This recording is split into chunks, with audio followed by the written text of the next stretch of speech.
The views expressed on this program are those of the producers and individuals appearing on this program and do not necessarily reflect the views of the Sun Prairie Media Center staff, its video service providers, or the staff and elected officials of the City of Sun Prairie.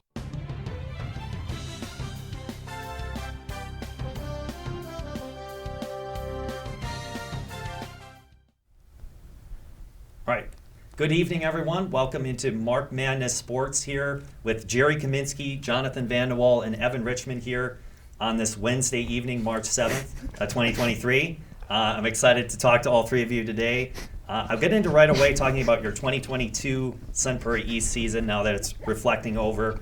I know you guys finished 9-3 on the season as a whole, and you got to the WIA Division II Level 3 playoffs.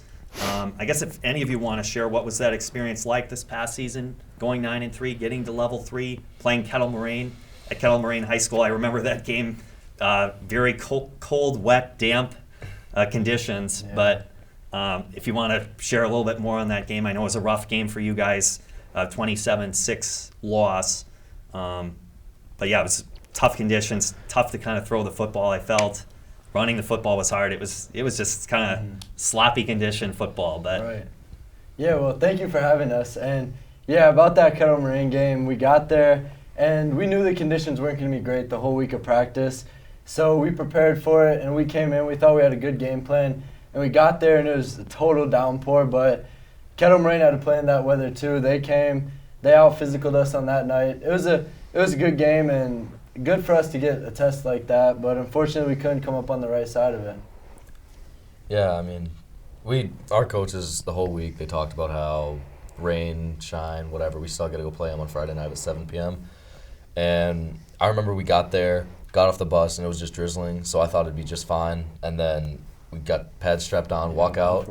The second we walked out, it was just pouring. And I remember some guys were just so excited to play in the rain, but I knew, being a passing offense that we were, it would be a little tough to throw in the rain, and it was like a torrential downpour.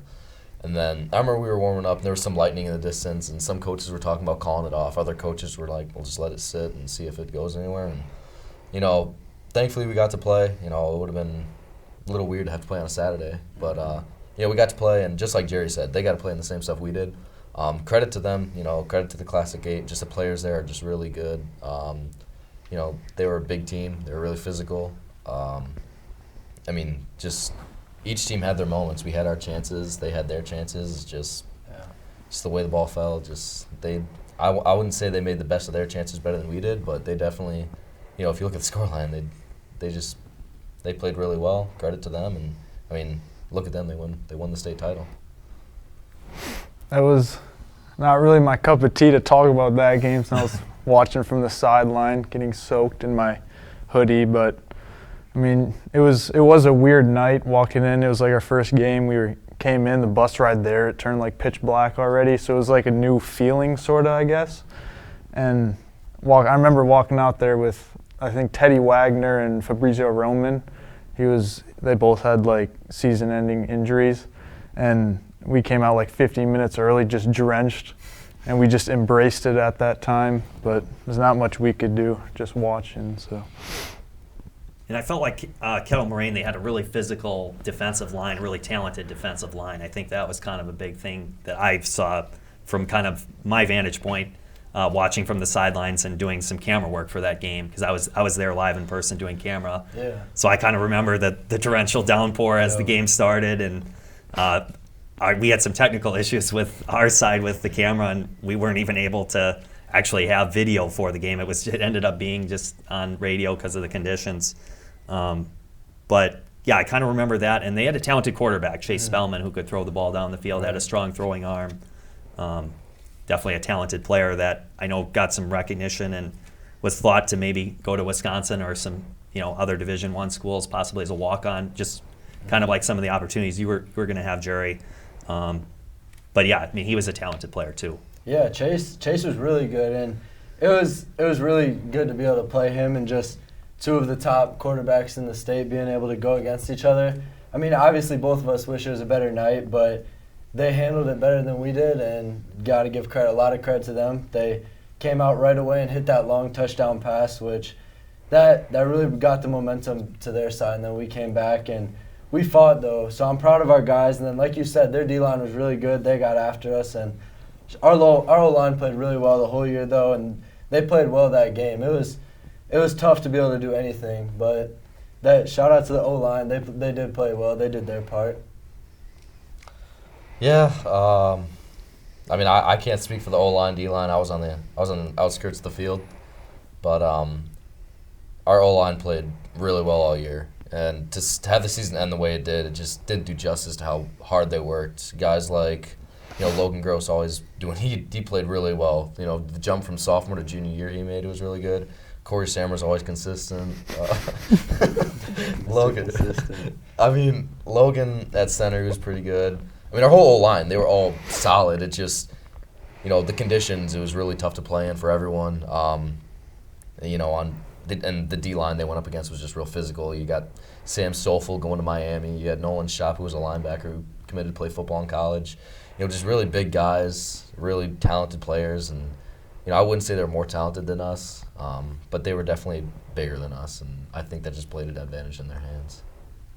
Well, I think you guys shared some really good things. And I know your O-line was great for you guys all season because I'd agree. I felt like it didn't do them or maybe some things didn't give them enough justice because they were just so good. And your D-line was really good too. Nolan Olson probably should have gotten more recognition. I feel like a player that, I think did get, some recognition, but he could have gotten even more because he did, a really good job for you guys in the D-line in particular. Yeah, Nolan did an amazing job, and he really stepped up into an offensive line role. About halfway through the year, too, he came and played right guard for us, which really took that O-line and gave it a next step and really got a new meanness to him and toughness, which he brought a new energy to the offense, which really helped us take that next leap to be a great offense. Yeah, he's a big part of our team.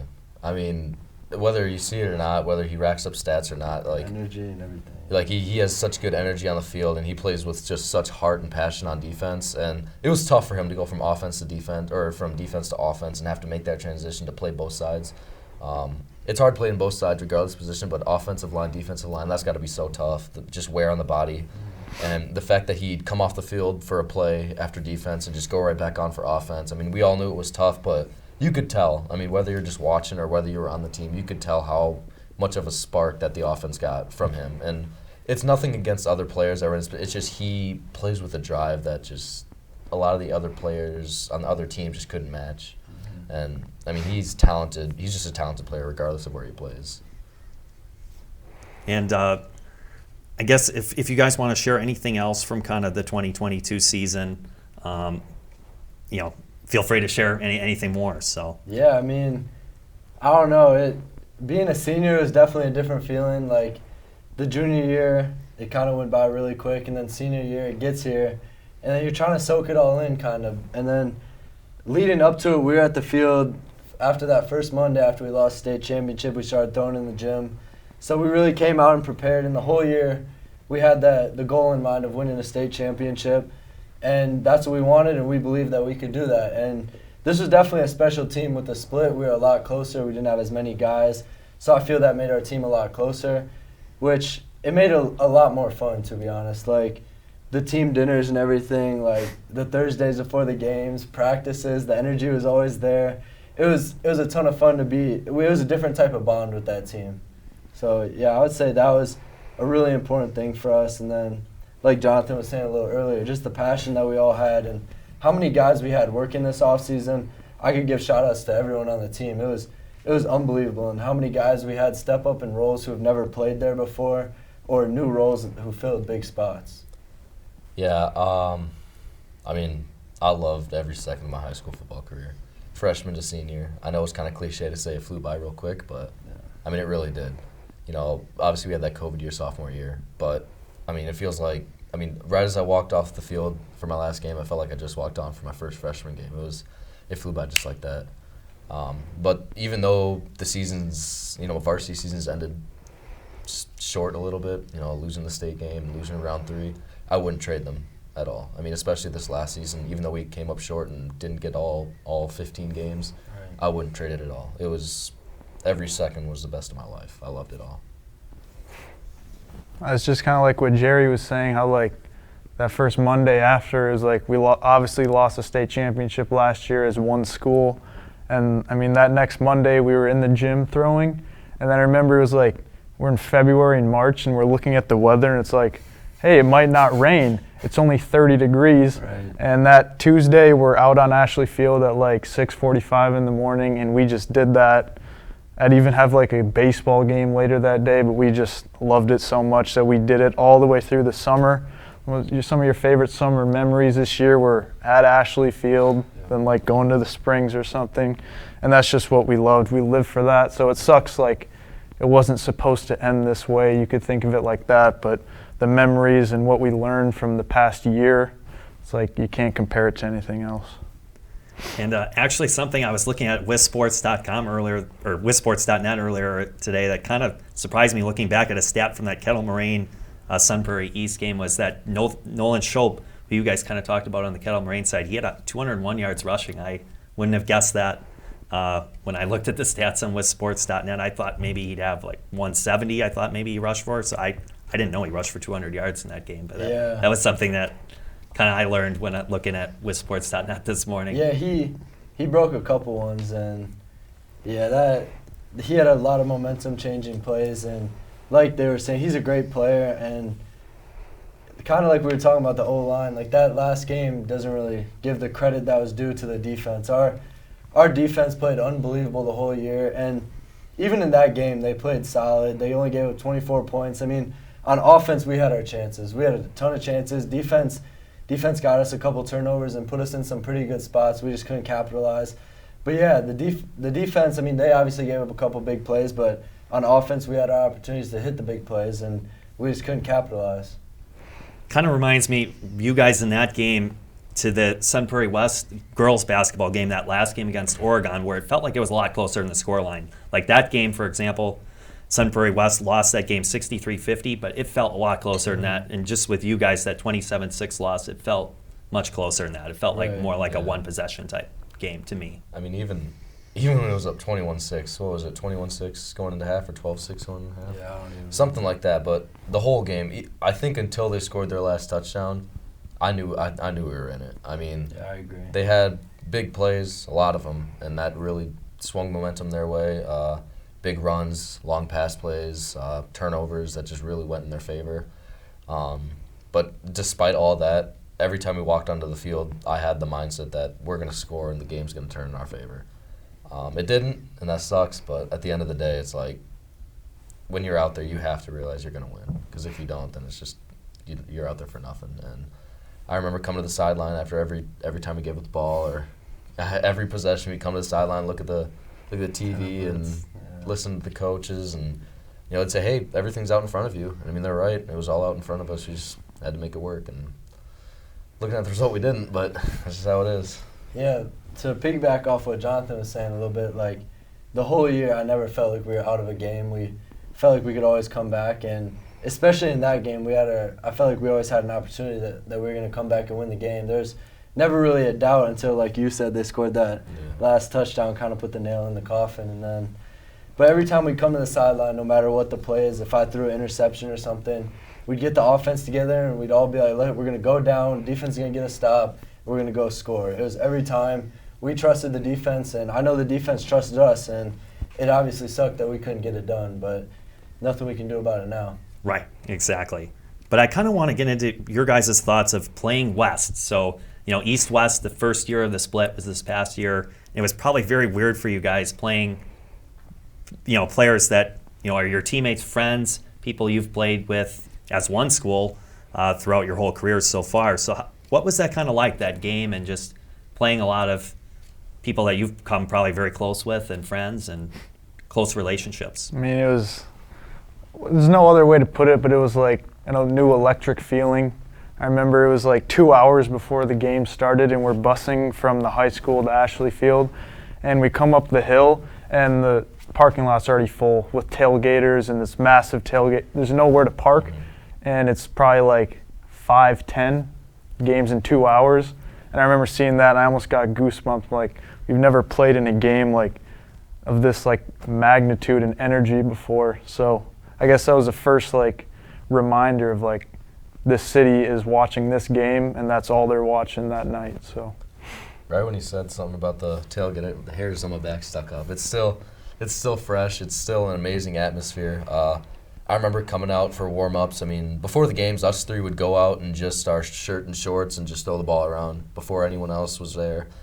Just kind of get loose, enjoy it, and soak it all in. Just enjoy every moment of it. Just hang around, just relax. And then I remember coming out after warm-ups or after specials warm-ups, and we come out and they're already packing the stands, and it was crazy. Everyone always talked about how it's going to be weird looking over and seeing old teammates of yours. I never got that feeling. I mean, I looked and it was just like another team. It didn't soak in for me until maybe later on, but even still, just the whole city being there. I mean, that stadium was packed. It filled full capacity. It was every seat was packed. The whole railings were packed. It was a great atmosphere. I loved it, but I'm excited to see where the rivalry goes the next couple of years. Yeah, like what he was saying. I mean, at first, it's weird to look over there, and those are guys that you trained with for some of the off-season with and who you just went to a state championship with, and now they're your biggest rival. And I think the weirdest thing for me was watching film on these guys. Yeah. And they weren't numbers, they were names. No, they weren't Instead numbers, they were names. And then we'd watch film, we'd be like, oh, I know what he's doing, or we'd be like, we know what they're doing, and we know who these people are, and we know their strength, we know their weakness. So going into that game, we had a pretty good idea of what they were going to do and who we wanted to attack and how.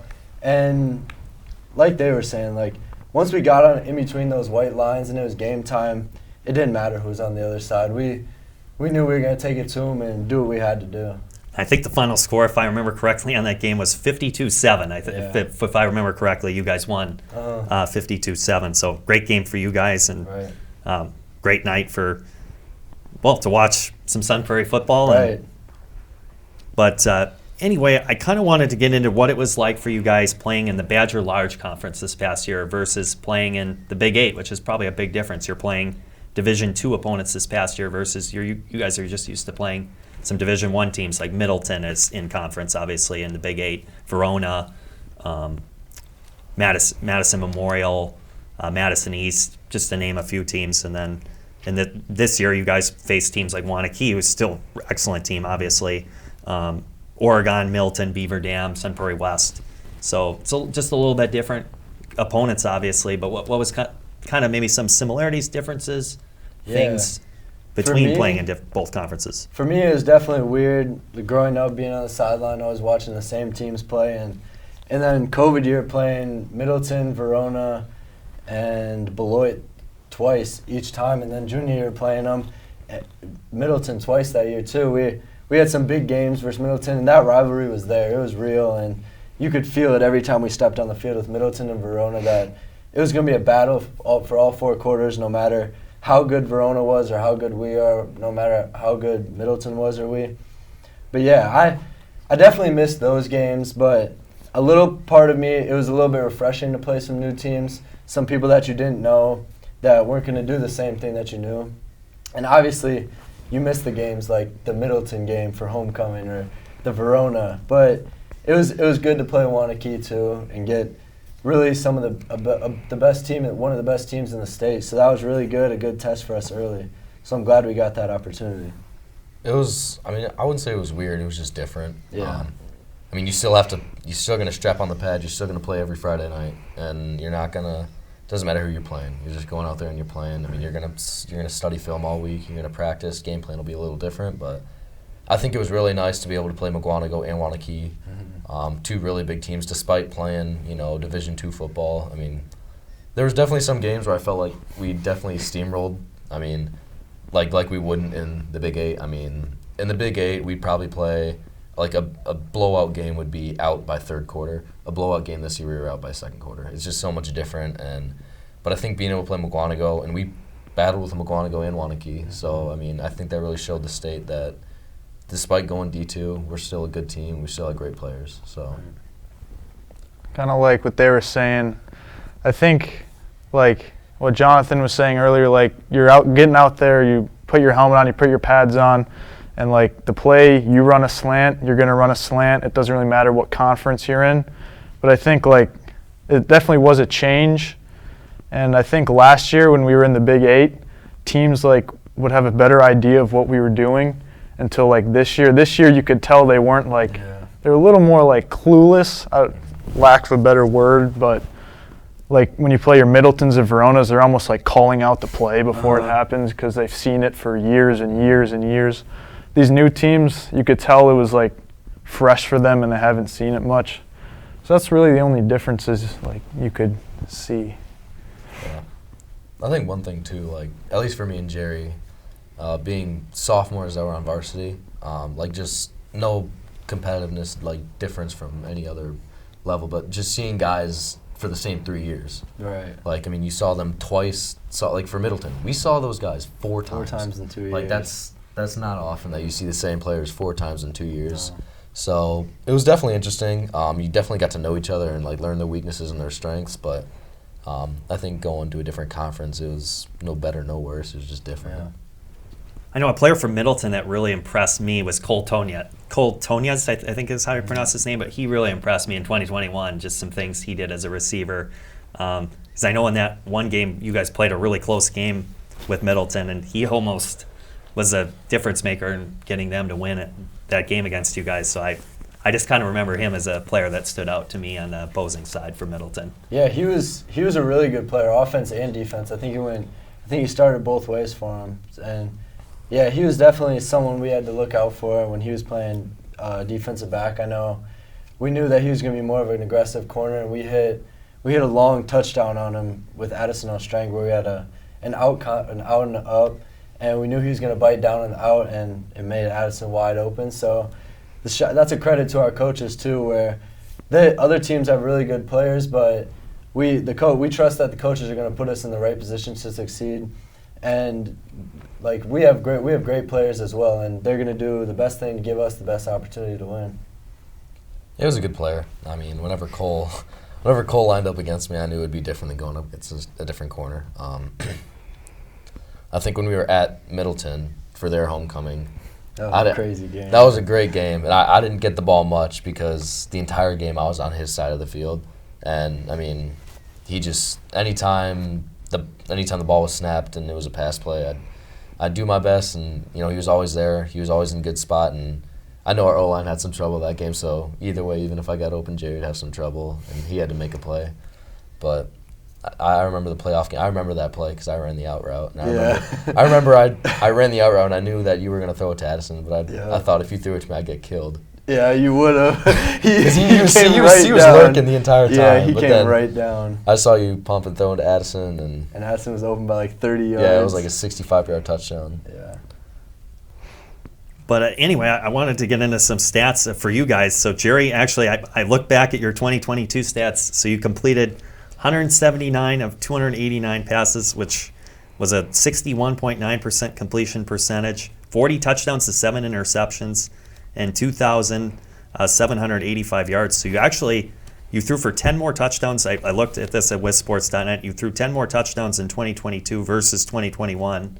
And you only had 1 more interception. So your touchdown to interception ratio last year was actually better than in 2021. So how do those stats sound to you now, kind of hearing those back? 40 touchdown to 7 interception, very impressive. So congratulations to you for that. Thank you. Yeah, I mean, in the moment, none of that obviously matters when you're playing the games, and it's always nice to get them. And looking back on it, like growing up and everything, it was always seeing the best guys ahead of me. Like I remember watching JP and Ryan Curran, and then Jack Zander, a bunch of great quarterbacks ahead of me. Brady Stevens, Brady broke a couple records right before me, and I just remember being on the sideline as a ball boy. I always wanted to be like those guys, and then I think it was the most humbling thing to me was when the little kids would come up to me and ask me for pictures or ask me what they can do to be better.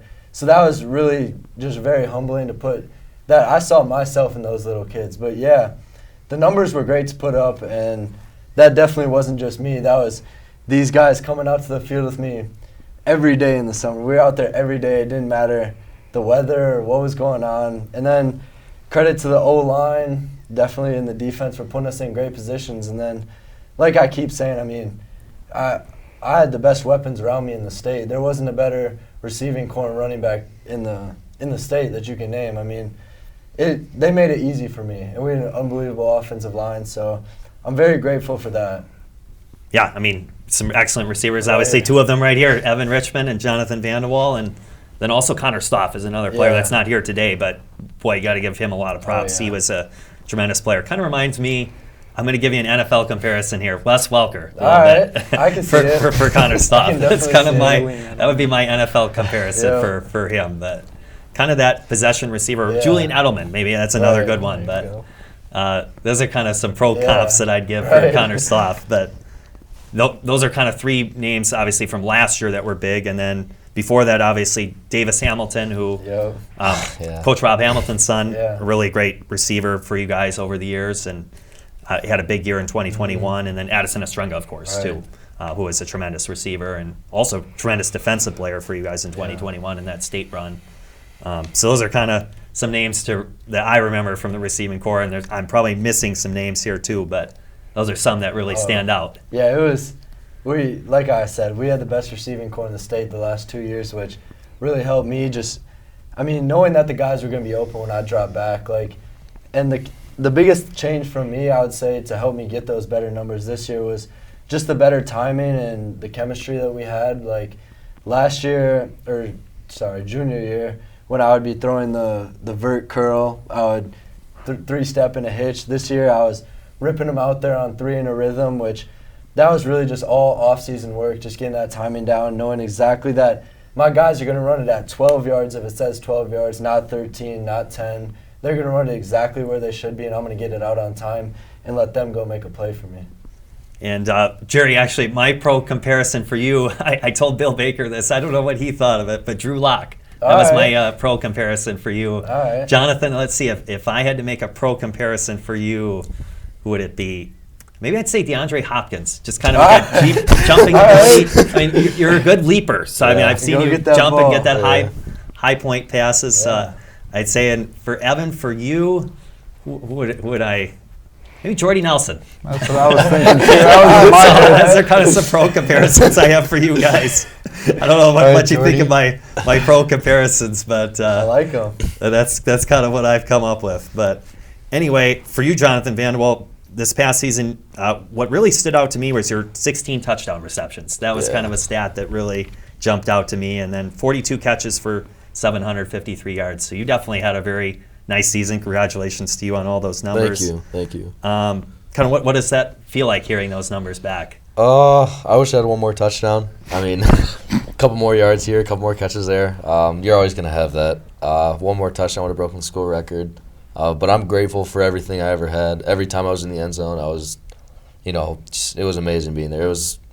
Each time was like the first. I mean, I couldn't say which one was my favorite because they were all, there was definitely some that required more effort than others, just worth the competition. But, I'd have multiple touchdowns a game, and it was just it's just after each one, it's like, okay, let's go get another one. There was never a touchdown where it's like, okay, I'm sathfied. And I know he was the same way. I know he was the same way. After every time you get a catch, every time you make a good pass, let's go get another one. And, going through the season, I don't think I ever tracked my stats either. I think it was, towards the end of the season, I started maybe tracking the touchdowns just because everyone was talking about the record. Like that DeForest game where it was like, Jonathan, let's get you 3, let's get you 4. I remember the DeForest game, too. I had the one, and that was a fun game because I remember getting the one touchdown. And that really set us off on the right foot because that might have been our first or second drive. Yeah. And then, the second touchdown and the third touchdown. I didn't even know about I didn't realize how close it was to the record then. And I was just came and yelled it in the camera. You can pat the stats as much as you want, but nothing will ever beat all the effort and all the time that you spend on the field. All that, like Jerry was saying, the credit to these guys.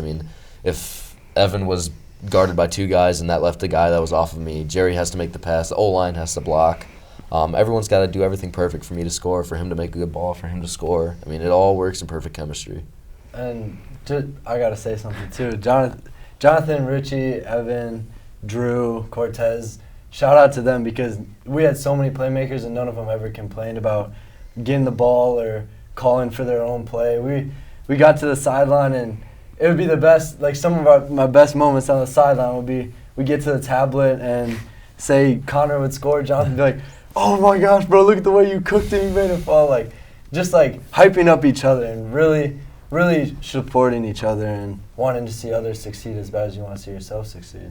Yeah, all three of you seem very humble, and definitely Cortez seemed very humble. When I talked to him a few weeks ago, he was always very humble about everything. I tell him he didn't really want to talk himself up that much. He'd talk up you guys more than he would himself. That's just kind of how all four of you kind of seem to be. It's just you credit all your teammates for helping you guys, and why not? I mean, you guys have had a fantastic team and had great records over these past years. But I guess I'll go now into talking to you guys a little bit. Actually, I'll talk to Evan a little bit, looking back at your stats. So 30 pass catches for you, Evan, 429 yards, and 4 touchdowns for you this past season. I know you had some injuries as well that prevented you from playing a little bit more, but kind of how do those numbers sound now, kind of hearing those back? And I know you probably wished you had gotten to play a little bit more to make those stats even greater, but I mean, you can look on paper and like compare it, and you could say, oh, that's not that much, but like, I guess I could say I've never been more like satisfied with like just 4 touchdowns, like, because I know I was doing my best to like block for Cortez on a play. So like maybe I would have gotten a target later, but since I made a good block, it caused Cortez to score that drive. Like little things like that. So like on the paper, I guess it's not like super impressive. Like he only had like 300 some yards when Connor has like 800, like approaching 1,000, and props to them. I mean, they're playmakers. Jonathan, when you get the ball in their hands, it's hard to tackle them. So, I mean, obviously my season was cut short, and like you wonder what could have happened in the next game. I remember Cooper White came in. He's a sophomore. He's going to be really good. And he came in. He had like 4 touchdowns in my spot. And I'm like, I wonder, like, if I would have had those touchdowns, like, you can look back and, oh, what could have happened? But you look back, I feel like I did as much as I could in the games I had. So, I'd just like to say that you'd never find a more well-rounded receiver than him. Anytime we stepped out on the field, I'd never rather have anyone out there with me other than him. I mean, whether it was a screen directed to him or a pass that was just going to him, I always trusted him. Like, I knew he'd score. Like, when we run our routes, we have combinations where it could go to any of us. And, some receivers say, well, I want the ball, I need the ball. I only trust myself. I trusted each of our receivers. I mean, I trusted Connor to get the ball and score. I knew that if he got the ball, he'd score. Like, you'd never find anyone, despite his stats and his injuries, like, he was always trustworthy, always reliable. He always made something happen. No, you guys all had great careers and some great teams, obviously, that you guys were all both a part of. And maybe speaking of maybe your greatest season for all of you guys is probably the memory of the 2021 season, I'm guessing, for you guys getting to the state championship game in Madison. I know the result in that wasn't probably what you guys obviously were dreaming of. You probably really wanted to beat Franklin, obviously. But I think you guys have a lot of great memories to look back from that 2021 year. One memory that I have is Isaac Ham playing in that game with a cast on his, I forget if it's left hand or right hand, I don't remember. But one of them. One of those hands, and him playing through that. And I could tell he was in some pain from that, and just him gutting that out. That was one thing that I kind of remember from that championship game. Yeah, Isaac was an unbelievable player for us. I mean, there's not many people who walk around like at his size and can move the way he does, and he was unbelievable. And then that whole team was just so well-rounded, and we played together so well the whole year. It was a really good team and really fun team to be a part of. And I'm glad we got the opportunity to play with all those seniors. I mean, they taught us a lot. Like Addison, Evan, Isaac, all of those guys taught us so much about what it takes to win and how to be a better leader and what's going to take to be great next year too. I remember that season. I mean, I didn't have really the best year. I don't know. I wasn't playing the best, and at least compared to my senior season when I look at it on paper. But it was definitely a great season. I remember going into that year, really going into 8th grade and freshman year, everyone talked about our junior year. Mm-hmm. We all talked about how that's going to be the year we win state. Yeah. The coaches, I mean, we go to the coach and say, like, is this year? And, like, I remember talking to Coach Buss. He said, this is the year. We got the numbers, we got the talent. And looking at it, we really did. I mean, we had so many players, so much scout team. I mean, and everyone did their part. Even if you didn't start and you were just scout, they all did their part. They were all there for it.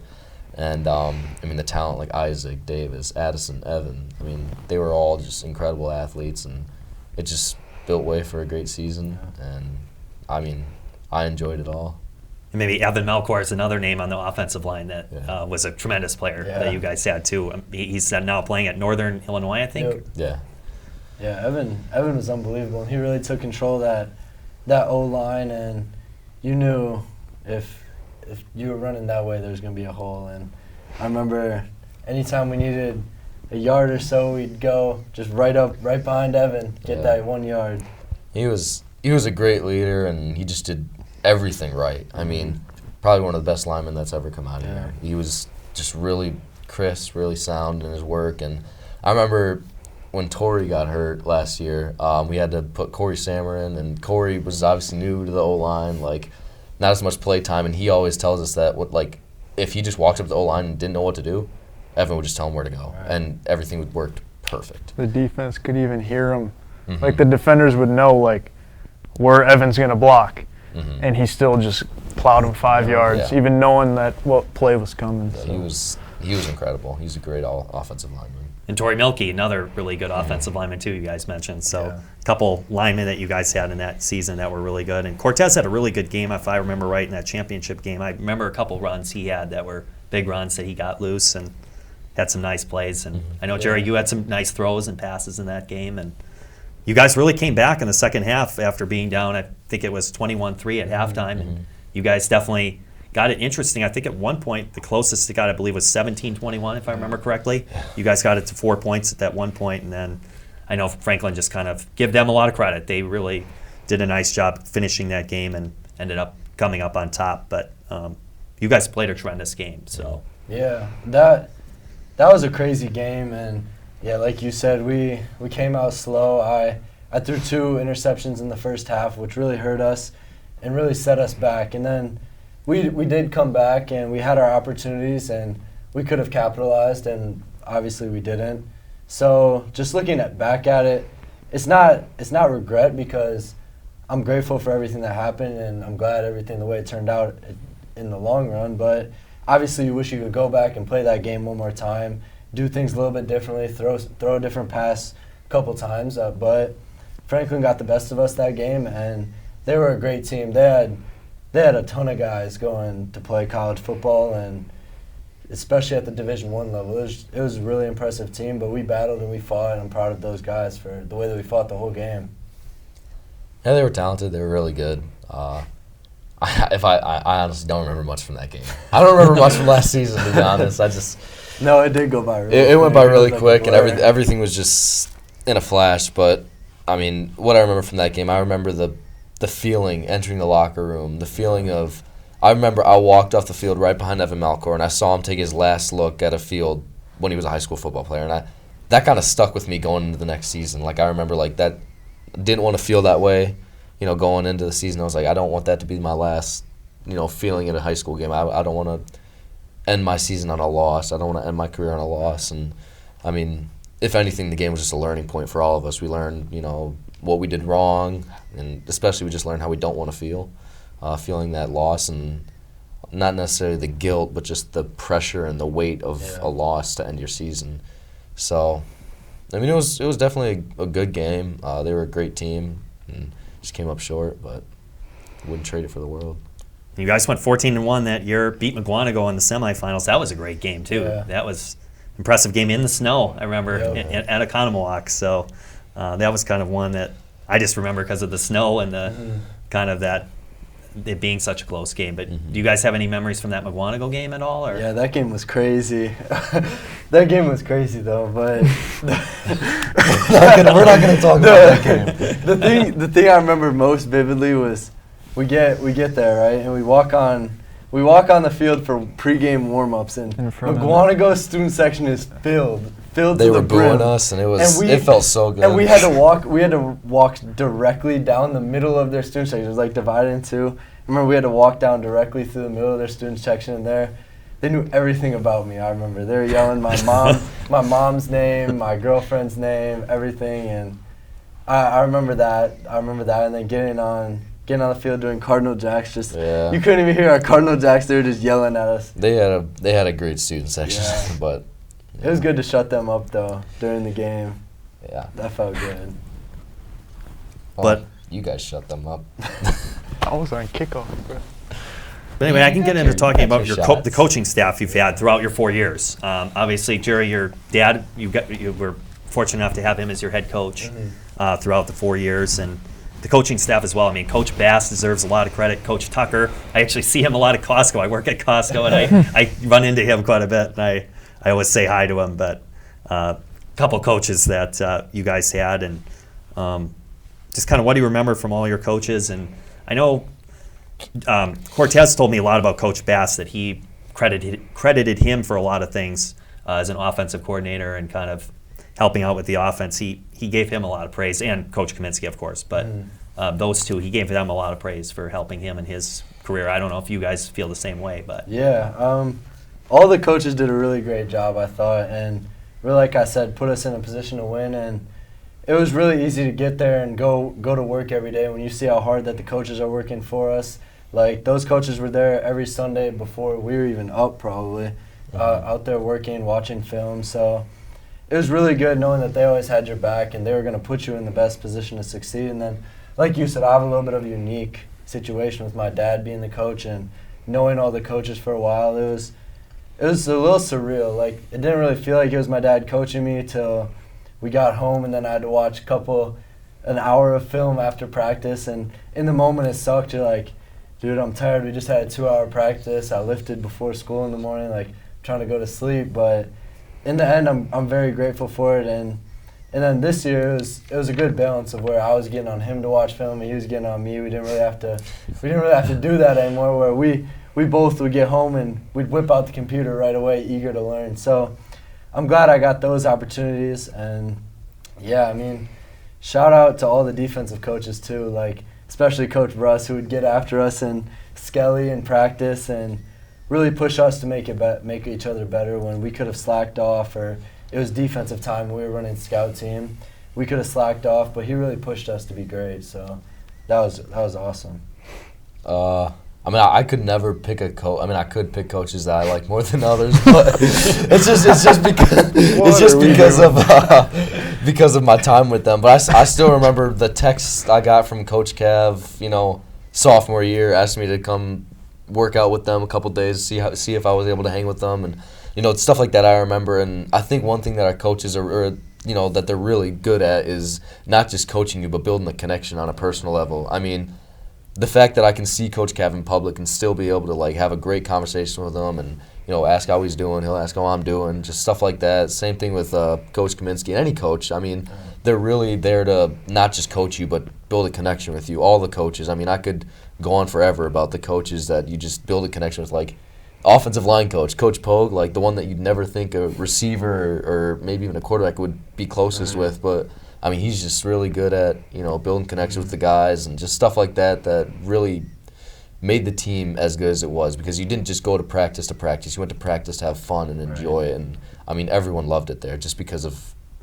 despite the grueling 2-hour heat and all that, it was just the fun that we had with all the coaches.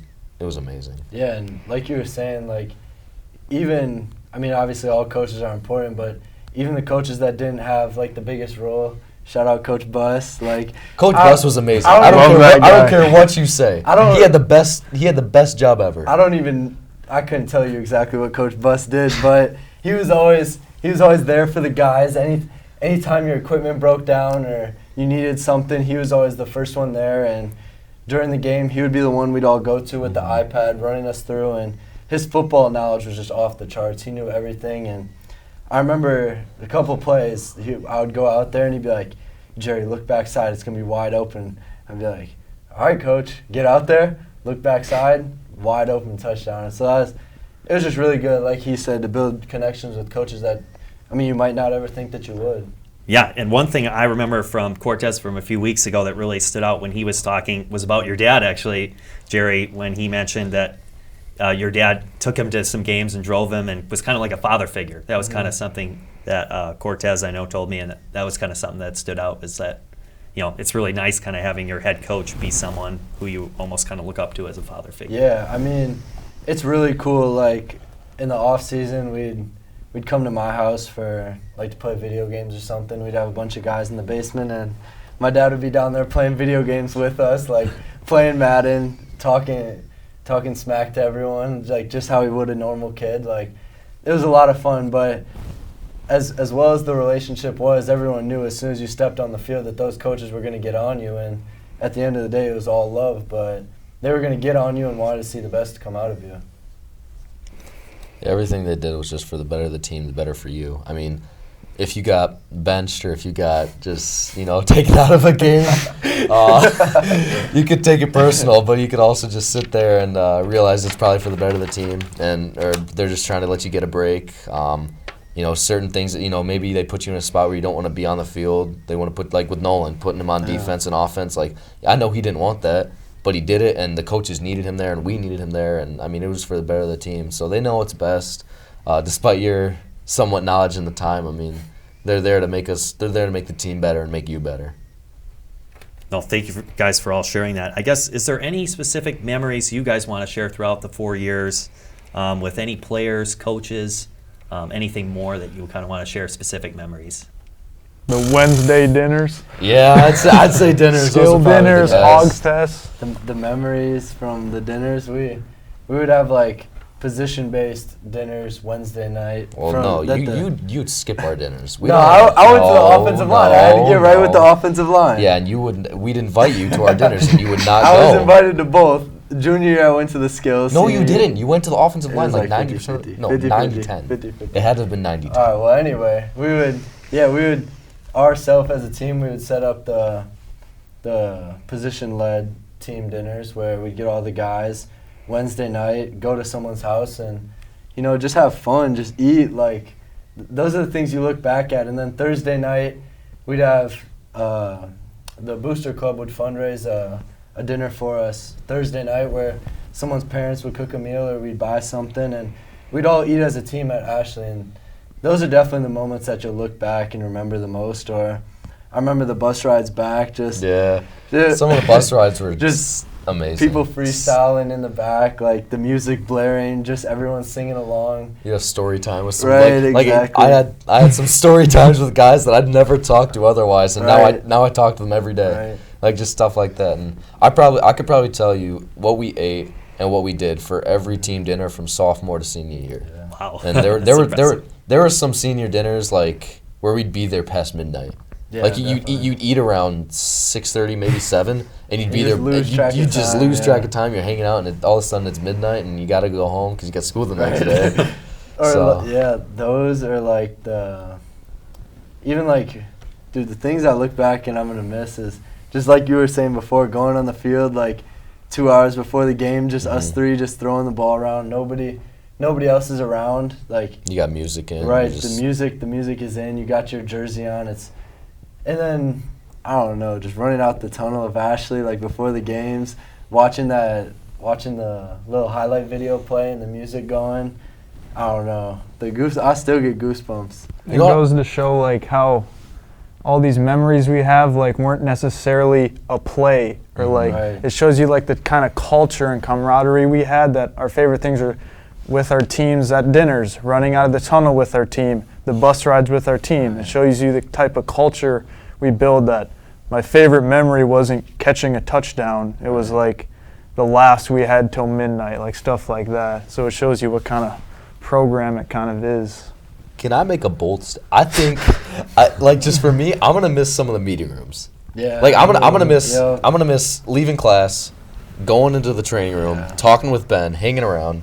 And then all of a sudden we got to get in the meeting room by 4:05. Yeah. We got to get in the meeting room. You listen little things. You listen to the talk, and then coach says, "Offense, get where you got to be." Yeah. I will always remember walking down the hallway with Coach Cav and just having a little chat before we get in the meeting room. It's just stuff like that you're gonna miss. Or shout out Coach Buss again. Coach Buss handing out the airheads. He always handed out candy. He always had candy. Always. He was always the guy to go to. Like I'd be sitting in the meeting room having an apple and a PB&J, and he'd come over and hand me like an airhead or a sucker, like right before practice. stuff should like try, You don't having like Coach a- Casey.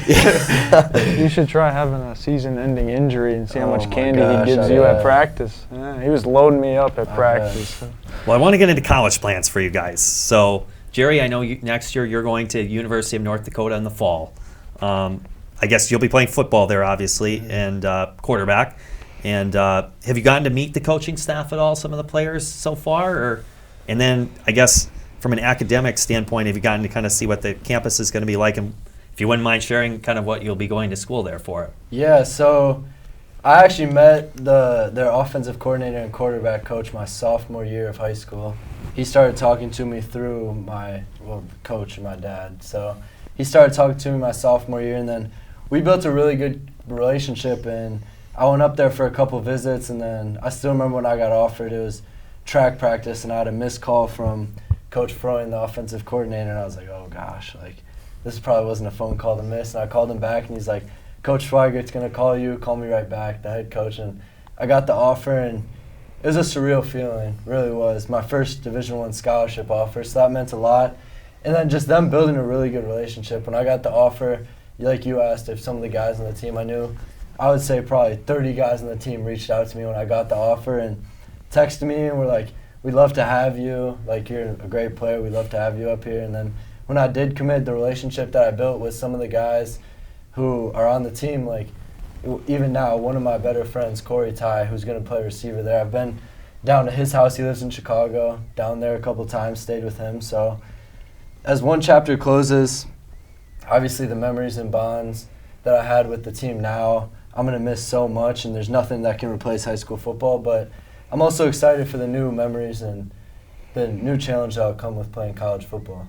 Well, thank you for sharing, Jerry. And I guess, Jonathan, I wanted to ask you about Iowa State. So you'll be going there next year in the fall of 2023. Have you gotten to meet Coach Campbell yet? I guess that was my first question. And kind of what are your thoughts of Iowa State? And I've met a lot of the coaching staff. I think I've met every coach except for, I've seen Campbell, I've met him, but I've never had like a full-on conversation with him.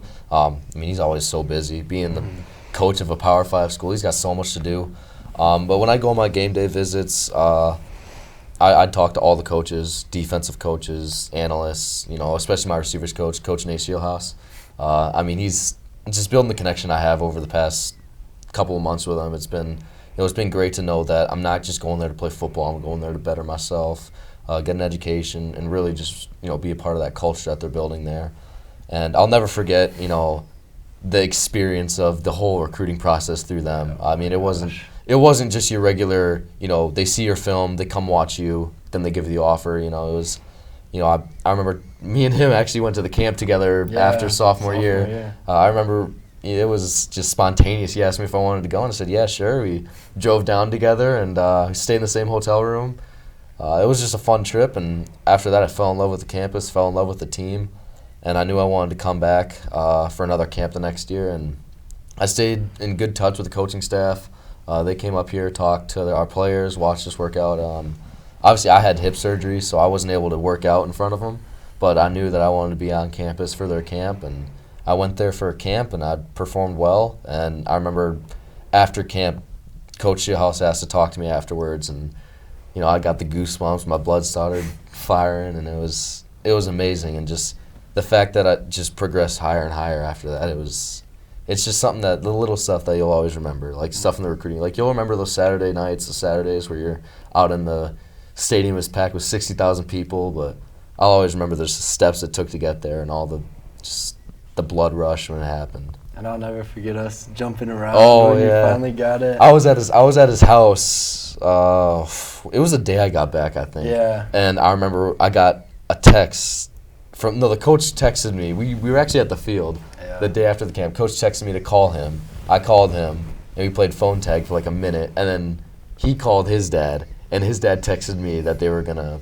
give me the spot. And I remember we got so excited. We were jumping around for like 5 minutes. I was in disbelief. The fact that, I wouldn't say it was my immediate dream school because of my parents going to different schools. I loved it. But the second I set foot on campus, everything left the window, and it was, I want to be there. Mm-hmm. And the fact that it all came true, it's just surreal. Well, congrats to you, Jonathan and Jerry, for your college commitments. And Evan, I have a little special love for your school. I told your dad about the fact that that's actually where I graduated college, was University of Wisconsin La Crosse. So where you'll be going as an Eagle. Excited for you to go there. It's a great campus. I was there 4 years and really enjoyed my time while I was in La Crosse. But I know you'll be playing football there as well. Kind of, are you excited to meet the coaching staff there and kind of the players? And have you gotten to talk with some of them yet? Or Yeah, so funny how I knew the coaches were like, these are the guys like I want them to be in my life for the next 4 years. Is I remember walking up to meet the head coach, and there were a few other coaches in the room, and the first conversation was about how successful a coach would be if he ran a reindeer farm. And it was like a super weird conversation, and they got super into it, like debating, like, how much would you sell it for? And I'm just sitting here like looking around, and I'm like, these guys are awesome. And like A reindeer farm. Yeah, like how That's would you, wild, like you'd make bro. like pens out of the horns and stuff, and how That's much wild, and like bro. if it would like boom in December because this stuff like that. And I also have grandparents up there, so then he asked like, what's my favorite spot? Rudy's, a little buffalo burger, and he never went there, and all the coaches were like, what, you've never been there? And I'm like, yeah, this feels like a fit. And with the football and the coaches, along with like the academics, they're really good like pre-physical therapy, pre-med almost, and that's kind of where my interest is. So I think that paired with the football, paired with like my grandparents in the area and the city, I've never heard bad things about the school. Everyone loves it. People don't leave it, but a lot of transfers come in, which kind of tells you something. So I think that all played into my decision in going to La Crosse. probably a popular hangout that I think you'll find, Evan, is the Eagle's Nest Bar, I've Sports heard Bar of and it. Grill. I I've don't know if you've heard of it. yeah. That'll probably end up being a popular hangout spot for you. That I went there quite a few times, but while I was at La Crosse. But anyway, I guess I kind of want to get into asking you guys some fun questions here. Actually, I'll ask you guys first. What's your favorite song and band? I'm curious on that. Oh gosh. I know there's so many to choose from. I'd say for me, a song I really like is "You Say" by Lauren Daigle. That's a really good song that I really like. But I'll ask you guys. I don't really know if I would have like a favorite song, but right now I'm listening to a lot of country, like Morgan Wallen, and then I also love Rod Wave and like Lil Baby. But then like before game, my go-to was always Meek Mill. I would just had a playlist of Meek Mill, and we were going out there throwing. I remember that would just get me to lock in. I just love the way that he speaks. I was one of the more vocal people where I would be in there definitely rapping, where I would let everyone hear me. Well, first, I like to say I was on country before he was. He definitely was. That's pretty much all I listen to. I mean, I'll catch myself. I wake up early morning, I go work out, and on the car ride there, I'm listening to country. On the car ride home, I'm listening to country. I mean, it's you can't go wrong. You can't go wrong. Like there's not gonna be a song that's offbeat. It's a good song, but I mean, any country music, I listen to a lot, so I can't pick a favorite song, favorite artist. Just play music and I'll listen to it. Evan, how about for you? Depends how I want to answer. Do I do like a real guilty pleasure, or should I be like, I like Lil Baby? I don't know. But I don't know. A lot of Take Off. What's your guilty pleasure? I probably know it. Cornfield Chase. That's a beautiful masterpiece. Resonance. You like that one. I don't know. Instrumental music, songs that There's don't been have a lot words. of like We know our music. Atlanta type rappers like Yeah. Offset, Take Off, R.I.P. Travis. Yeah, it's kind of basic, but you know, I got a lot of playlists for a lot of different moods. No, that's a tough question. That really is. But favorite food for you guys? That's gonna be my last question for you guys today. I'll finish it out with that. Mine would definitely be boneless buffalo chicken wings. Boneless. Oh God. You've had any food in the world, and this is your last meal, and Chicken you're just going, nuggets. I want buffalo boneless. Yeah, it has to be boneless too. Yeah. Any food, like no Any pastas, food. no vegetables, no nothing, No, I'll go no steaks. straight boneless buffalo wings and maybe like 2 drumsticks. 2 drumsticks. Yeah, with the bone. Just random. Yeah, I'll take them. Oh. I feel like that's a popular answer. I don't know. I mean, I love steak, but I also love pasta. I mean, I eat pasta probably every night, and I'm not even kidding. Like, I'll grab pasta out the pantry and I'll just throw it in and I'll make it fresh to order. But gosh, I don't know. I mean, you can't go wrong with a perfect steak, It's perfectly cooked. I know he knows the same, but gosh, I couldn't say my favorite though. I love them all the food. No I think mushroom. sushi for me. Yeah. That's I've good. I think I've so. never been a big sushi guy. I've never even had sushi. I might have had like the sushi rice. I gotta try it sometime. I don't know. Like Jonathan was saying, you can't beat a good steak, Can't. and that's got to be up there. But I think Boneless buffalo wings. if you're Dude, looking for versatility and just a good food, you have to go with a bone-in chicken wing, buffalo. Did we just have those? Yeah, Yeah. it's in we my got chicken tummy wings. right now on Wednesday nights. Wednesday night, wing Yeah, night. so I think overall you have to go with a chicken wing. I really like Thai food too. Like Really? volcano chicken. You guys should try that. Thai food is good. I like Thai food. volcano chicken. You guys Thai, should give that a try. That's a Vietnamese, good dish. Chinese, Japanese food. That I stuff's all love good. Chinese food. That stuff's all good. Chinese food is good. Well, anything else you guys want to share before I let us go? I think we're kind of getting right here to the end of the hour. So Shout out Corey Sammer, baby. Number Most one. consistent lineman. We I love think Corey. I'm good. I think we're well, all good. right. Well, I enjoyed the thank you time. guys. Thank you guys so much for Yeah, taking the thank time you to talk for to me on having Marc us. Madness Sports, and appreciated the time and everything you guys had to say. So Thank you. Thank Thank you. Thank you.